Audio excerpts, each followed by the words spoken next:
Hello everybody, it's me. So this is going to be, I hope, a quick video. Um, I was, I'm kind of acutely aware that I haven't made a video in about 3 weeks, and whilst that's not bad per se, it could drag on longer. So I decided to make this video, but I think I do have something to say. Um, but I've been doing a lot of reading of late about guaranteed incomes and the studies, the many studies, and the many versions of guaranteed income, the history of it. And a lot of this is because I think, as an MRA, we need to know what we actually want, and it's quite clear that this welfare system isn't really working as efficiently as it could be. And we need to basically pick our poison. And I guess one of my biggest problems with Bernard Chapin is that he doesn't really pick his poison. He just says, well, 10% state, 10% state, 10% state, without really recognizing the feasibility of that, the political willpower to do such a thing. And yeah, so you've got to pick your poison. Do you want a welfare state or do you want a transfer payment state? And I'd much rather pick the latter. Also, as I've been reading about guaranteed incomes and the history of guaranteed incomes, it's actually been quite interesting. It's actually challenged my perceptions on politics and what's what, really. For instance, libertarians today are much more hardline. They're much more, no, we can't have any regulation, we can't have this, we can't have that. And this is a very Wahhabi kind of like fundamentalist kind of libertarianism that we see today. And to my surprise, this was not always the case. The libertarians of the 1960s, for instance, were very pro-reform. They were willing to spend big money on transfer payment systems just to get rid of the welfare state, because they feared that the welfare state was basically influencing how society is, and basically nannying the citizens. And this is a critique that I think a lot of people share today. But anyway, that's not the point of this. The point of this video is there is a midterm general election coming up in the United States of America, and I thought now might be a good time to just kind of dispel some of the myths. And one of the myths is that the left destroyed the family, the nuclear family, and that cultural Marxism is to blame. So, for instance, what was it? Christine Hoff Sommers, for instance, she began her book on the war against boys, I think it was called. I can't remember, and she began it with basically a short introduction to the Frankfurt School, the beginning of cultural Marxism, and she views. It's a sort of white knighthery, basically, to say, well, we can pinpoint all our blames to this one event, this university that has come out and tried to influence culture. But the thing about that is, it's not correct. It is not correct. It is not an adequate explanation for what has gone on. There is also a myth, I guess, propaganda, that. And by the way, I have no time for the left. I'm just as critical of the left as anybody else out there. But there is a myth, and what I took for granted, in fact, was the myth that it was and is states' benefits which is the cause for the deterioration of the nuclear family. And I just want to read a paragraph. It's called "The Breakdown of the American Family" by Alison Smith, and I'll link it in the below so that you can read it yourself. In Mississippi in 1975, a family of four could receive only $60 per month, while in the same year many states allotted over $400 per month for a similar family. If Murray and today's lawmakers are correct, then one would suspect that Mississippi would have a much lower rate of single motherhood than a state like Minnesota, which has a fairly high benefits. However, the opposite is actually true. Mississippi had a much higher rate of single motherhood, even after controlling for a number of variables which could affect the association between welfare benefits and family composition, such as average state income and education levels, the state's racial composition, and the state's religious composition. There was still no correlation between the levels of a state's welfare benefits and a woman's family structure decisions. Bit of a mouthful, that. But the point is that the hypothesis is inconsistent. And if it's inconsistent, and let's, let's not, I mean, this is the AFDC, this is what is cited by conservatives and people on the right in general as being the cause for the destruction of the family. It is the program. Now, now some might say, well, there's many variables. There's culture. There's all these kind of variables which could affect it as well. But that's exactly my point. My point is, if it really is this, if it really is these so-called perverse incentives which are to blame, then why is it made insignificant by, say, a culture, for instance? So we're left with either two options. The first one is that that the benefit levels that are given to single mother doesn't actually affect family structure, for instance. The second one is that it does, but it's just not significant, or it can be overruled by cultural factors, in which case it may just be more appropriate for somebody to say, well, why don't we just raise the education levels of these people to reduce the rate of single motherhood? That's what you kind of leave it to. And also, I think I read somewhere else that the states that are considered more liberal actually have less divorce. I don't know, I'm not too sure about that, but it wouldn't surprise me. Now, I'm not saying that the left is completely innocent and guilt-free. Of course not. I hate the left just as much as everybody else. And I hate cultural Marxism. I despise it. I think it's a cancer, just like everybody else. But it doesn't do us any favours when we just say, well, if we get rid of cultural Marxism, women will go back into the kitchen, everything will be fine. It's not women. Women aren't doing this. It's cultural Marxism. It's cultural Marxism. It's not cultural Marxism. And if you think that the conservative right is going to, or has been, any better than the left, you are sadly mistaken. Now, before I continue to read a quote from another piece of text, I just want to give a bit of an introduction.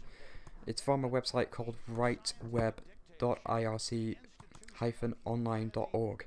And so it's a politician called Joe Lieberman. You may have heard him, you may not. Anyway, so this is the first paragraph of what it says. Joseph Lieberman, long regarded as the Republicans' favourite Democrat because of his militarist foreign affairs agenda and support for a number of right-wing domestic policies, represented Connecticut initially as a Democrat and later as an independent Democrat in the U.S. Senate. First elected in the Senate in 1988, Lieberman retired at the end of term in 2013. Okay, now I'm going to read another piece of text. It's from Daniel Hatcher, Forgotten Fathers, from Boston University Law Review, Fathers as Undeserving Poor. And I'm just going to read a paragraph. Okay, so, still today, a primary goal of modern social policy in America is to target fathers as both poverty's cause and cure. Joseph Lieberman expressed this simplistic view when he was Attorney General of Connecticut, stating that the failure of delinquent fathers to pay child support is a major reason why more than half the American families that are headed by women live below the poverty level. And in the book titled Deadbeat Dads, Marisa Boumil and Joel Friedman stated the view even more strongly. We hope that the information contained herein will lead to a reprisal of behavior that ultimately impacts most of the innocent victims of deadbeats, the children. It is they who carry the biological heritage of the offending parent and who suffer the effects of poverty, abandonment, and discontinuity within their personal history. The essentialist response to poverty became even more entrenched in America during the conservative anti-welfare push of the 1980s and 90s. During this time, poverty took on an increasingly gender perspective. Deanna Pierce coined the phrase feminization of poverty in 1978, a construct that became a focal point for advocacy. Unfortunately, the much-needed recognition of poverty among women occurred during the anti-welfare movement, when society harbored negative views against welfare queens and deadbeat dads. Thus, rather than spurring creative and varied approaches to solving the complex interwoven causes of poverty, the mobilization against the feminization of poverty grew hand in hand with even further targeting of fathers as poverty's cause. Not only do conservatives persecute men such as fathers. They are complete fucking hypocrites. Because if you do your history, you'd know that the 10 years doctrine, and no-fault divorce, which was created by Ronald Reagan, by the way, that did more to throw men on the fire than any liberal policy ever done. It wasn't the left that did this. It is not the left that has destroyed the nuclear family. It's not the left that is responsible for the decline of Western civilization. Not solely, anyway. But there's more. So after complaining about how the AFDC, the Aid to Families with Dependent Children, was causing so-called the rise in single motherhood, which isn't actually true. But they rejected any welfare reform in the 1970s by Richard Nixon, by the way. Of all unlikely sources it was. The AFDC was to be scrapped completely and replaced with something new. Nixon wanted to replace the current system with the family security system, and what that was it was a form of negative income tax and guaranteed income for families.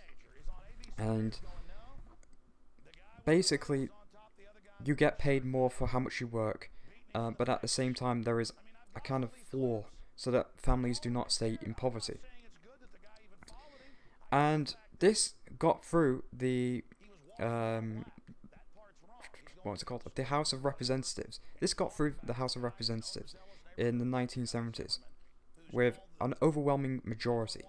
And it even had support of local businesses because they thought that this negative income tax would reduce the minimum wage, for instance, the calls for minimum wages, and also quell civil unrest, the civil unrest that was caused by the black black civil rights movement, basically. And the only ones that were against it were the commerce, what's it called? The Chamber of Commerce. That's it. So this had the majority of support at this time, and it got through the House of Representatives, and then it got to Congress, but it had to go through the Finance Committee, and the Finance Committee was made up of conservatives, and they rejected it. So they had an opportunity for reform. They had a chance to have this bill, which would have encouraged, in their mind, I mean, if benefits to single mothers supposedly increases the rate of single motherhood, then surely this would have helped the family stay together. But no, they rejected it. Now, I'm not saying that the left didn't have some role in the rejection. There was I can't remember the movement. I think it was NWRO, which was made up mainly of single mothers who were against the bill because they thought it would reduce the amount of funding for them. Anyway, I thought the point is that they rejected it overwhelmingly, but even without the left's, without any of the fringe left's rejection of the bill. So they had that opportunity, and they let it go. So it doesn't work out. It's historical revisionism to say that the left is to blame for all of this. But there's more. I want to... This is where Occam's razor comes in. I want to quote a paragraph that I read, and really... I mean, this was really low from a feminist point of view, but even so, I think it supports my my point, which I'm going to get to in a minute. It's from Warren Farrell, and it was when Karen DeCrow passed away. And so I just want to read, it's a tribute, and I just want to read a couple of paragraphs. In the early 1970s, Gloria Steinem, Betty Friedan, Karen, and I would often say, what the world needs is more women at work and more dads at home. This was Now's position until about 1973. However, as divorces increased, Now started hearing from mums who were dropping their membership because, as the complaint usually ran, I know my child best, and I know what she or he needs. If I don't want my dad involved, it's for a reason.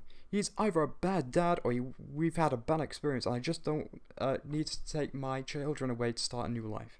End quote. Anyway, now was caught between supporting equality versus jeopardizing its base. It chose not to jeopardize its base. So why am I quoting this?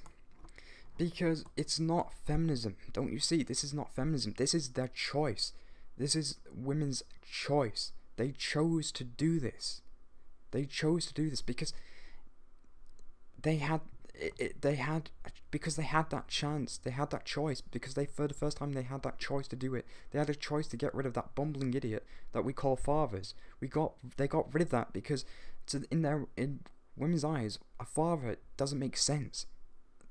It never has done to them. They never have. Take Christianity, for instance. It keeps talking about father this, fathers, almighty father. But what was the Bible written by? By men. And that's my point. Throughout history, it's always been... The father has always been glorified by men. It hasn't really been glorified by women.